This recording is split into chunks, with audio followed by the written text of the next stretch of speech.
Oke guys, kembali lagi bersama gua di konten membahas mengenai teknis-teknis mengenai mobil. Dan kali ini episode 2 udah bersama AM juga. Kita di episode kali ini akan bahas mengenai lebih spesifiknya kaki-kaki kali ya. Karena kemarin udah mesin dan sekarang kita coba bahas dari kaki-kaki. Kayak ini kan juga banyak yang modifikasi soal kaki-kaki kan. Kalau kita lihat sekarang ini ada yang ya mungkin ninggiin atau bahkan ceperin, terus camber lah. Nah, kita akan coba bahas dari segi teknisnya seperti apa sih. Nah, tapi sebelum itu kita minum kopi Go 78 dulu nih biar nggak ngantuk. Biar semangat ngobrol ya mas. Iya, karena habis buka, habis makan ngantuk nih. Ngantuk benar. Nah, ini tuh kopi dingin yang nikmat banget. Nih kita langsung minum aja ya. Enak banget, dan kalian kalau habis minum ini pasti langsung semangat lagi jadi nggak ngantuk. Emang mantep ini mas kopinya. Iya, kalau buat Nyetir jarak jauh. Cocok. Oke, kita bahas dari hal yang pertama dulu yang umum. Mungkin orang-orang nih banyak yang nyeperin mobil. Nah, untuk menceperkan mobil sebenarnya ada berbagai cara kan. Ada yang potong, ada yang diganjel, ada yang ganti lowering kit, dan lain-lain. Nah, paling aman ya sebenarnya itu yang pakai cara apa sih? Sebenarnya ya kalau kita mau ngomong belak-belakan ya, jelas cara yang paling aman adalah cara yang paling mahal mas. Yaitu iya. Ganti, misalnya kalau buat siren ganti coilover gitu ya, langsung ganti semua gitu. Iya. Tapi cara-cara yang lain ya gak ada masalah. Nggak ada masalah. Ya nanti mungkin kita bisa jelasin lebih spesifik ke masing-masing cara gitu. Karena balik lagi ke sesuai kebutuhan juga sih ya. Nah, benar sesuai kebutuhan. Jadi ada yang ceper emang khusus buat kenceng. Nah, kalau yang khusus buat kenceng tuh biasanya kan kalau nggak custom pair ya lowering kit itu ya. Iya, lowering kit atau coilover ya. Coilover. Nah, kalau lowering kit sama coilover itu apa bedanya? Oke. Jadi kalau lowering kit itu basicnya kita cuma ganti pernya aja biasanya. Nah, cuma ganti kan, jadi suspensi itu kan komponen utamanya ada 2, yaitu shock breaker dan per. Nah, pernya ini biasanya kalau lowering kit pernya yang kita ganti, jadi yang lebih pendek. Oke. Nah, terus kalau coilover ya berarti kita ganti, jadi pernya kita lepas, kita ganti shock breakernya, ya kan? Nah, terus shock breakernya itu kita pakai model shock breaker yang sudah termasuk sama pernya. Jadi kalau mobil bawaan pabrik biasanya ada yang udah coilover, ada yang belum. Kalau yang belum coilover berarti shock breaker dan per terpisah, ya kan? Nah, kalau yang udah coilover itu artinya ini ada shock breaker, ya kan? Terus dikelilingi oleh pernya gitu mas. Oh, berarti itu udah jadi secara satu kesatuan? Ya, udah jadi satu rakitan lah, satu assembly gitu. Dan coilover itu enaknya bisa di setting lagi ya?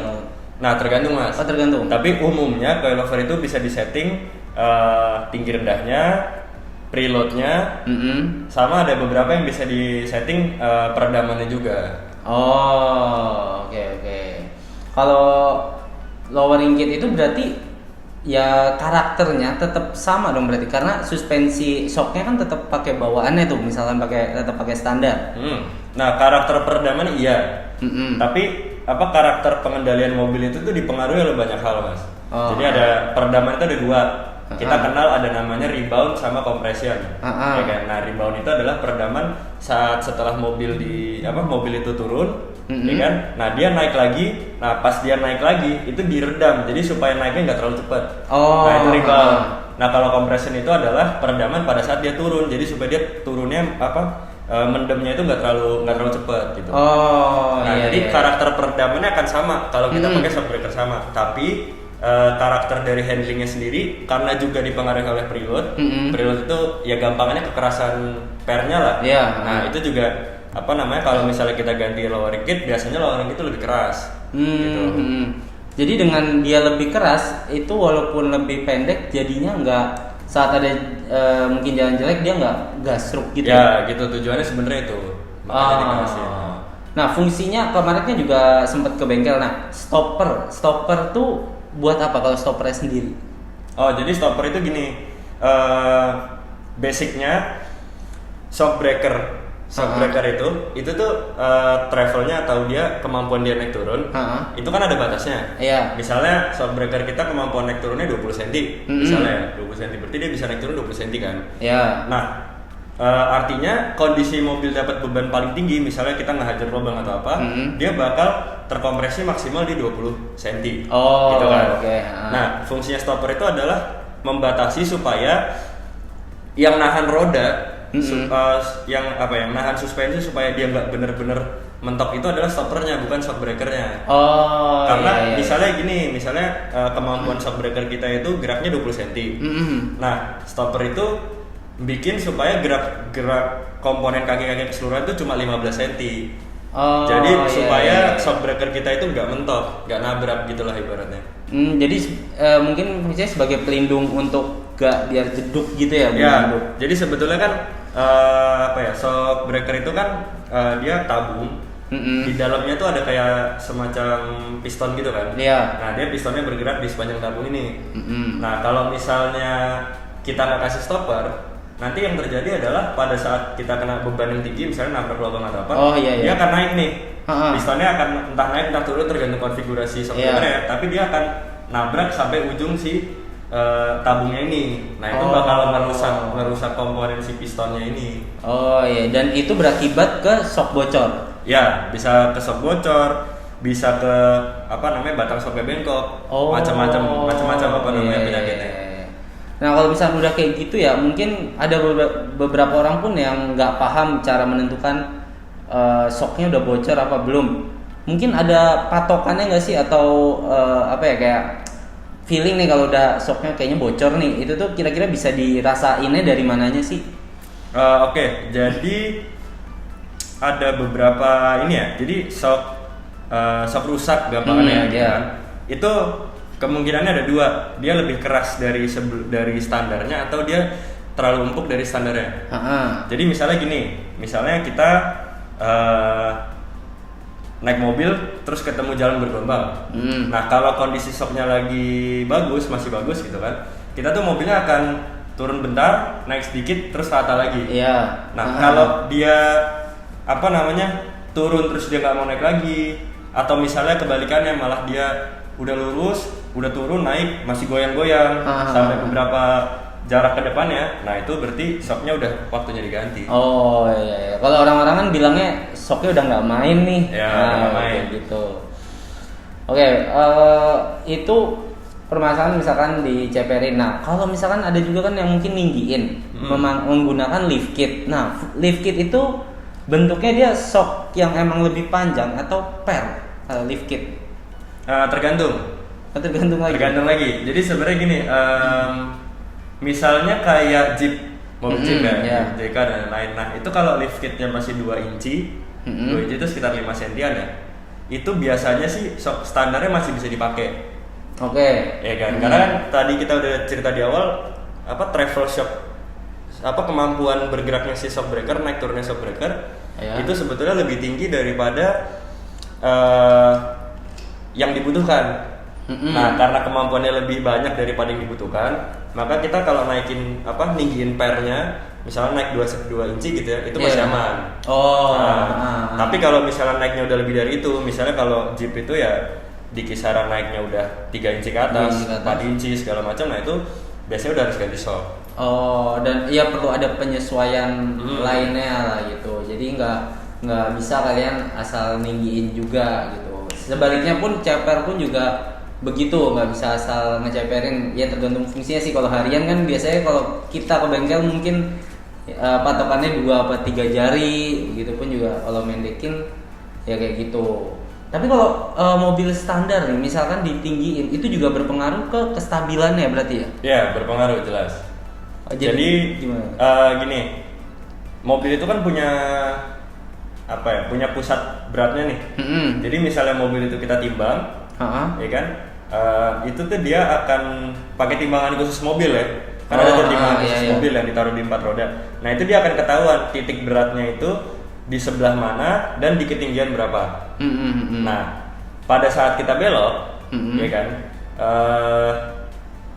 gaya yang menarik mobil kita keluar tikungan, yang bikin mobil kita body roll, itu bekerjanya pada titik massa itu, titik pusat beratnya itu. Iya, iya. Nah, sedangkan titik tumpunya adalah di ban. Di ban. Ya kan? Nah, semakin tinggi letak titik pusat massanya, jadi momen yang bekerja di tumpuannya di ban itu tuh akan semakin besar. Oh iya. Makanya kestabilannya jadi makin kurang. Makanya kalau orang ninggiin mobil, ninggiin shockbreaker, biasanya dia pakai per yang lebih keras. Oh iya. Untuk melawan kecenderungan dia untuk ya, biar kalau shocknya terlalu empuk tuh kan misalnya belok dikit ya jadi gampang ngikutin lah, gampang body roll. Nah kalau misalkan ini kan juga ada penstabil gitu ya, kayak ada mungkin yang kita tahu kalau umum tuh di dikapesin namanya strut bar. Nah dan juga ada yang di bawah tuh sway bar. Gampangannya kalau kita ngomongnya link stabil ya. Stabilizer. Bahasa tekniknya itu anti roll bar sebenarnya. Nah mungkin bagi orang awam kan itu cuma dari besi yang dari titik satu ke titik satu. Fungsinya dari baut dari sisi kanan ke kiri itu sebenarnya seperti apa sih? Jadi sebenarnya fungsinya si strut bar itu sendiri itu tuh bukan langsung untuk memperbaiki suspensi sebetulnya. Jadi sebetulnya gini, secara umum tuh suspensi kita bagi jadi dua. Ya. Nah, suspensi yang maksudnya gampangannya suspensi yang dia kita ngomongnya gini, ini sebenarnya bukan bahasa yang benar ya, cuma ini bukan bahasa yang benar, cuma gampangannya supaya menceritakan gampang tuh ada suspensi yang aktif dan yang pasif. Ya kan? Nah, suspensi yang aktif dalam konteks pembicaraan kita kali ini itu shockbreaker. Jadi per shockbreaker itu suspensi yang aktif, dia yang bergerak lah gampangannya. Nah, ada yang pasif. Yang pasif itu adalah komponen yang sebetulnya tidak dirancang untuk untuk kaki-kaki, tapi ikut membantu kerja kaki-kaki. Meringankan kerja kaki. Nah, itu adalah rangka dari mobil itu sendiri. Oh iya. Ya. Nah, fungsi strut bar itu kan sebetulnya adalah menghubungkan antara tower suspensi yang satu dengan tower suspensi yang lain. Ya kan, dihubungkan. Iya. Nah, fungsinya apa? Fungsinya itu adalah untuk meningkatkan kekakuan dari rangka sebetulnya. Oh iya, kan biasanya bikin tambah rigid lah katanya kan. Jadi kalau misalnya rangkanya itu terlalu kurang kaku, nah pada saat kita belok, pada saat kita bermanuver, selain shockbreakernya itu bermain, rangkanya ikut goyang, ikut terpuntir, sedikit-sedikit ada tuh kepuntir rangkanya. Nah karena rangkanya kepuntir, kita kan nggak bisa prediksi puntiran rangkanya bakal berapa. Nah itu tuh yang membuat kita, terutama kalau dalam dunia balap ya, misalnya orang-orang yang arahnya tuh balap, itu karena nggak bisa diprediksi, maka itu bisa jadi merusak settingan suspensi. Oh ya. Nah maka dari itu untuk ibaratnya membuat rangkanya lebih rigid supaya lebih dapat diprediksi oleh yang nyeting suspensi nantinya. Nah itu kita kasih strut bar itu. Oh oke. Cuma kalau nggak salah nih, resikonya setelah pasang strut bar, kalau mungkin mobil dipakai harian, adalah shocknya itu jadinya tambah keras. Iya. Sebenarnya bukan shocknya tambah keras. Karakternya, bantingannya kalau aku bahasanya bukan lebih keras ya mas, tapi apa? Lebih rigid, lebih kaku lah. Jadi kayak tadi yang tak bilang, sebetulnya rangka itu juga ikut ngeredam goncangan dari jalan gitu loh. Nah karena kita kasih strut bar, kita bikin rangkanya mobil itu lebih kaku, sasisnya mobil lebih kaku, jadi kita ibaratnya kehilangan satu komponen peredam nih. Yang tadinya rangkanya bisa ikut meredam, sekarang kemampuan rangkanya untuk meredam getaran itu kita kurangin dengan penambahan strut bar tadi. Positifnya mobil kita makin stabil karena rangkanya nggak kepuntir-puntir.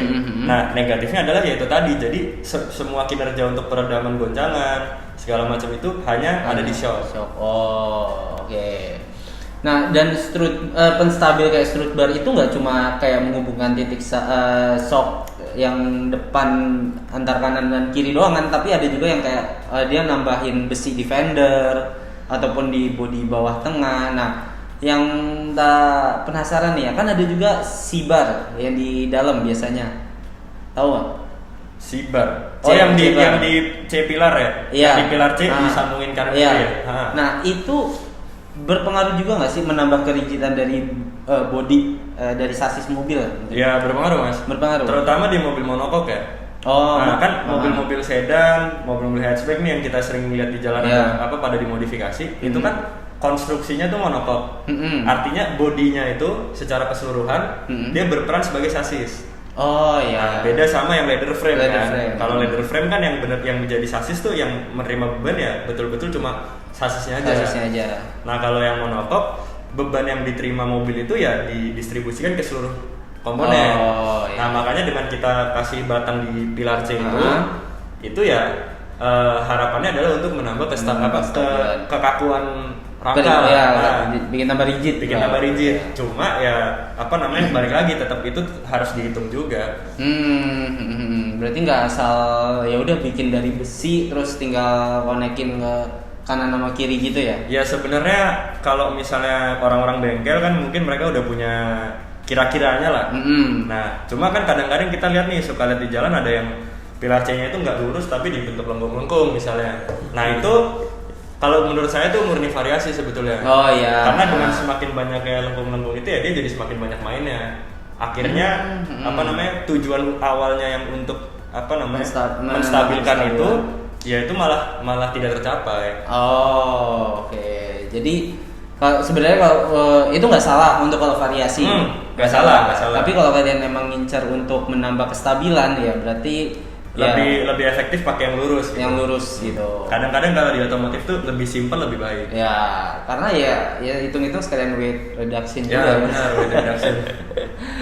Oke, nah itu tadi seputar shock dan sekarang ini kan juga banyak yang mungkin pasang-pasang kayak adaptor, spacer. Itu kita juga bahas nih kira-kira fungsi dari spacer tuh apa sih? Mungkin yang kita tahu kan buat nambah keluar ya, nambah keluar. Nah tapi ada nggak sih sisi positif dan mungkin negatifnya dari spacer ini? Gitu? Ada mas. Jadi mungkin dari sisi negatifnya ya. Oh ya. Dari sisi negatifnya tuh gini. Dengan kita pasang adapter atau spacer, intinya kan roda kita makin keluar nih. Iya. Nah dengan roda kita makin keluar, artinya jarak antara ban, ya kan? Jarak antara titik bertemunya ban dengan aspal terhadap bearing roda itu semakin jauh. Iya. Nah karena semakin jauh, ada kecenderungan di jarak segitu tuh, misalnya nambah 5 cm nih, dia ada penambahan fleksibilitas. Ya kan? Nah karena ada fleksibilitas, dia kemungkinan ngayun atau goyang atau gimana, nah itu bisa bikin umur bearing itu lebih pendek. Ya tapi ya itu jangka panjang lah, nggak akan langsung berasa efeknya gitu kan.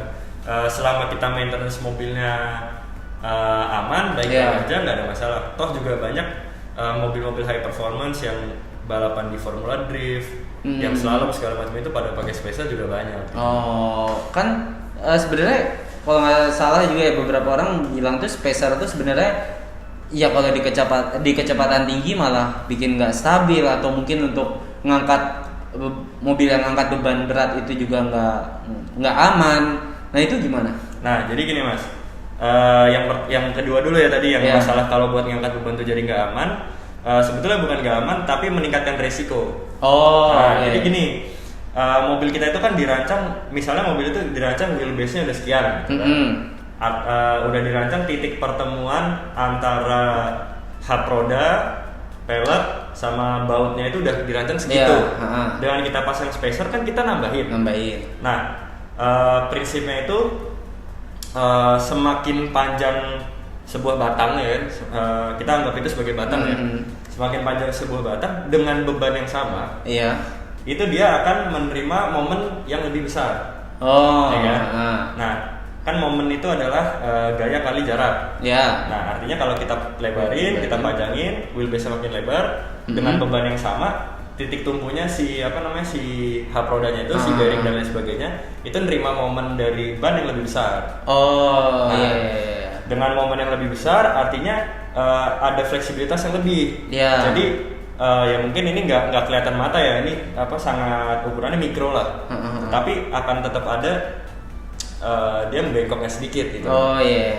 Ya kasarannya misalkan batang kalau dia pendek gas beban bisa dilihat masih lurus, tapi kalau dipanjangin terus iya, makin jauh, makin kayak gitulah. Makanya begitu. Nah itu meningkatkan resiko sebetulnya. Tapi apakah dibilang tidak aman ya? Selama spacernya itu dirancang sesuai dipakai sesuai peruntukan rating bebannya ya nggak ada masalah. Gitu. Dan tergantung bahan spacernya juga. Tergantung bahannya juga gitu loh. Nah terus tadi yang kedua soal tidak stabil ya. Tidak stabil. Nah sebetulnya gini.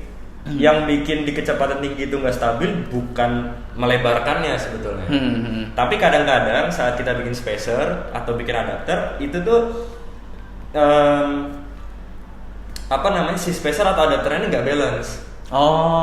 Nggak balance kan. Nah pas kita lari di kecepatan mungkin 80, 100, mungkin di atas 100, nah itu biasanya setir mulai berasa getar tuh, mobil jadi nggak stabil. Nah yang bikin itu bukan karena jaraknya makin lebar sebetulnya, tapi karena kurang balance tadi. Maksudnya nggak presisi bulat gitu? Nggak bener-bener presisi gitu kan. Iya. Cuma sebetulnya kalau misalnya itu udah bener-bener balance, terus udah dibuat sesuai peruntukan, misalnya udah dirancang untuk beban sekian, kecepatan sekian, sebetulnya nambahin spacer itu terutama di ban depan ya. Iya. Itu tuh justru sebenarnya nambah kestabilan, Mas. Oke. Berarti kenapa bisa tambah stabilnya itu? Nah, jadi ini kan termasuk positifnya ya berarti ya? Termasuk positifnya sebetulnya. Nah, nanti mungkin Mas Bening bisa munculin gambarnya di sini nih. Jadi ada yang dinamakan itu scrap radius. Scrap radius SCRUB radius. Nah, scrap radius itu adalah jarak antara titik pertemuan titik tengah ban. Gini aja. Jadi kan kita punya sudut kingpin inclination.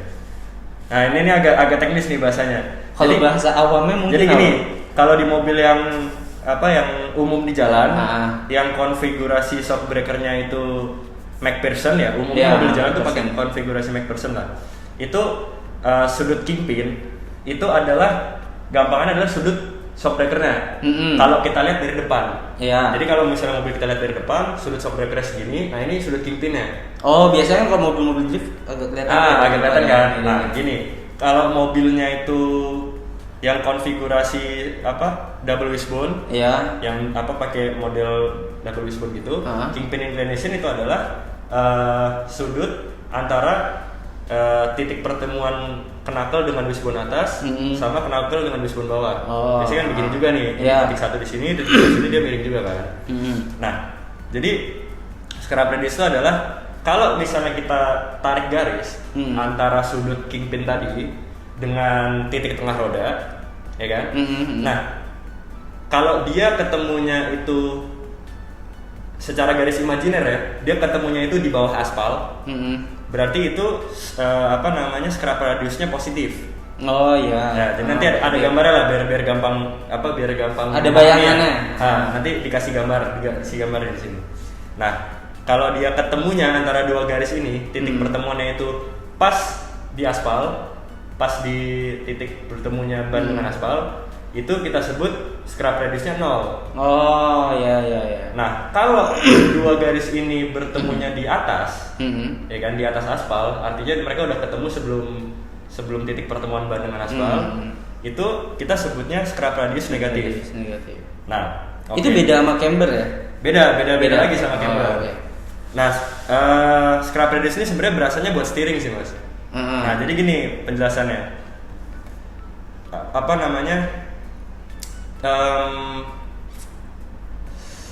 Semakin besar scrap radius, ya kan?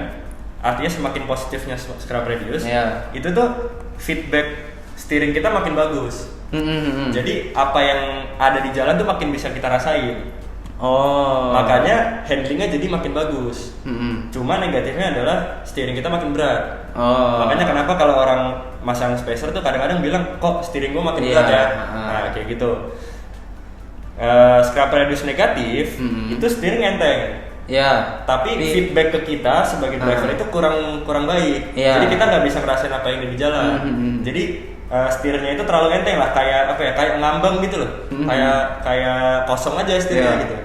Nah, itu jadi positifnya di situ. Semakin kalau kita pasang spacer, karena jarak ban makin keluar, artinya kita membuat scrap radiusnya cenderung makin positif. Nah, karena kita scrap radiusnya makin positif, maka steeringnya itu semakin handlingnya makin bagus lah. Jadi makin stabil. Dan sebenarnya pun kalau buat kecepatan tinggi ya, itu steer berat itu malah semakin bagus kan? Ya, kecepatan tinggi. Umumnya iya. Kalau misalnya, tapi ya selama ini ya, selama masih dalam batas kewajaran umumnya iya. Karena kan kalau terlalu berat juga enak, kasihan ke driver juga. Berasa kayak nggak power steering juga ya. Oke.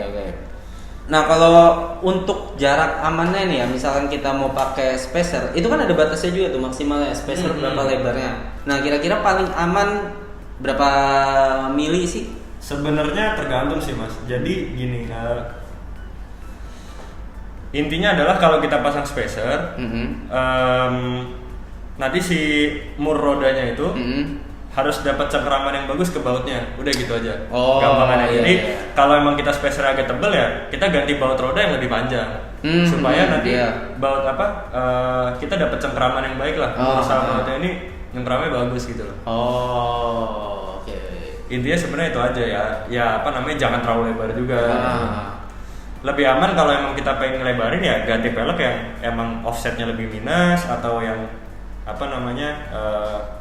lebih lebar tapaknya, itu lebih aman gitu. Dan kalau kelebaran kan juga mungkin ntar fitment mobil kalian jadi nggak pas, malah jelek juga. Iya, sebenarnya kalau kita pasang spacer untuk ngejar fitment di mobil, ya umumnya sih masih aman. Nah, untuk mobil-mobil yang beredar di Indonesia di jalanan ya umumnya masih aman sih.